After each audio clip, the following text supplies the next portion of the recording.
Today's video is all about how you can use storyboards to work on your scenes and get deeper in your revisions. You can use this for your novel, your screenplay, or your television show. You can use it for any storytelling that you are doing, and you do not need to be an artist. So let's get started, and I'm going to share my screen with you to show you what I mean.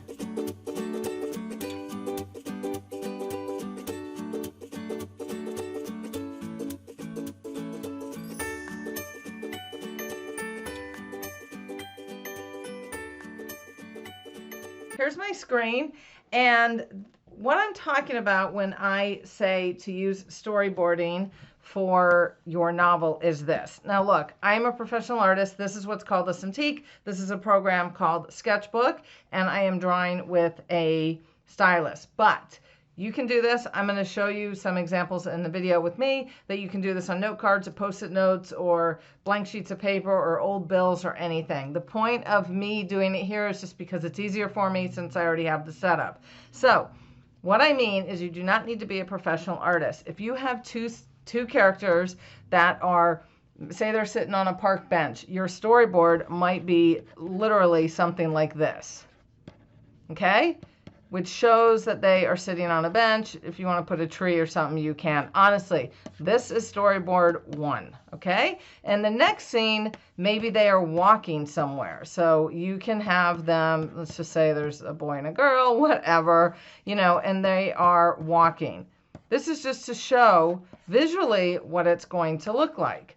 If you have multiple scenes in your story that all look the same with two heads together, that's where you're going to run into a problem. So if maybe you have a dramatic scene with a character, so you'll have like a close-up of them and maybe they're crying or whatever. Seriously, I'm a professional artist, but this is what I'm talking about. I want it to just be there. Maybe she's reading some mail and so she's really sad, and so you can block this out.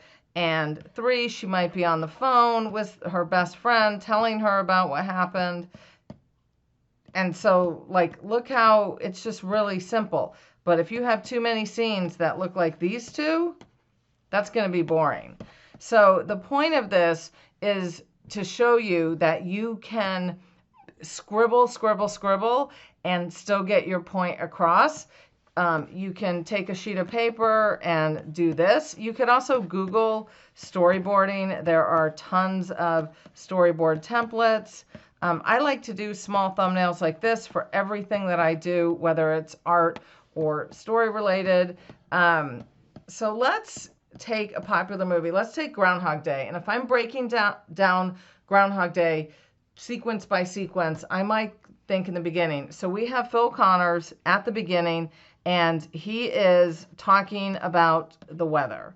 So he is standing in front of a screen talking about the weather. This is the blocking for the scene. Then the next scene, well, not the next scene, but the next sequence, again, this is the major blocking. This is not scene by scene. This is just to work out your book to make sure that it's flowing and everything, is that he is in the car with Larry and Rita's in the back here. So she's in the back seat and Phil is here being grumpy and Larry's being happy. And this is the steering wheel. Look how bad this is. And this is the car seat, you know, and they are driving. Honestly, it's just to show that in the scene, this is what we're going to be looking at. Now, obviously, these are so scribbly, but this is literally how I do it. And then, you know, the next one, Rita's like talking to him outside the hotel, and he's looking at the hotel. So your scene is going to have, that doesn't make any sense, but your scene is going to have two characters. Rita, you know what I mean? Like Rita's out here talking to him, and he's like kind of hitting on her and being a schmutzer because that's who he is outside the hotel in Pittsburgh. And then you're going to have the groundhog is going to be here, and Phil is talking on camera. Honestly, it's this rough. It's just whatever to show that the scenes are different. See, so all these, you might have a close-up on him, you might have a medium shot, whatever. You'll have the big what time did they wake up? 6:01? I don't even remember. Here's the radio blasting. That's just a show. So if you were writing this story, you might say that the radio went off at 6 a.m. and it's playing the same song. And then, here's Phil in bed, like, oh my God, what is happening? Yuck. This crap is happening again. It looks like the guy from Scream. But you see what I mean, right? You're understanding the point of the exercise is that you just want to scribble down your ideas. Now, for example, I'm going to show you something that doesn't work. So, oh my God, those don't work. So I'm going to do bigger ones just for this. So you can do whatever you want. Say you have a story about somebody who's in the hospital. Now, what's not going to work is if every single one of your scenes looks the same. There's two people and they're talking. Like, see, I'm already bored, right? Because everything looks exactly the same. Let's just say they're in the same hospital room. They're always talking like that. And so that's not a good thing. What you want in your scenes, even in your novels, because people will not fill it in because they don't know, is you want it to be different. You want the shots to look different. So you might have the person here speaking to the person here. Maybe they're talking to the nurse or whatever. And then the next scene is like the close-up of the person who is in the hospital bed. And they're talking. Maybe they just got some good news. All the other stuff doesn't matter. It's just to show the difference here. And then maybe you're going to go back to this person. Say that's like the mom. And she's standing at the end of the bed now. And she's talking to her son because there's like really good news. And you might have a nurse over here just to show that all the shots are different. And then maybe in the next chapter, they're all outside. So you'll do something like this with like, that's meant to be a tree.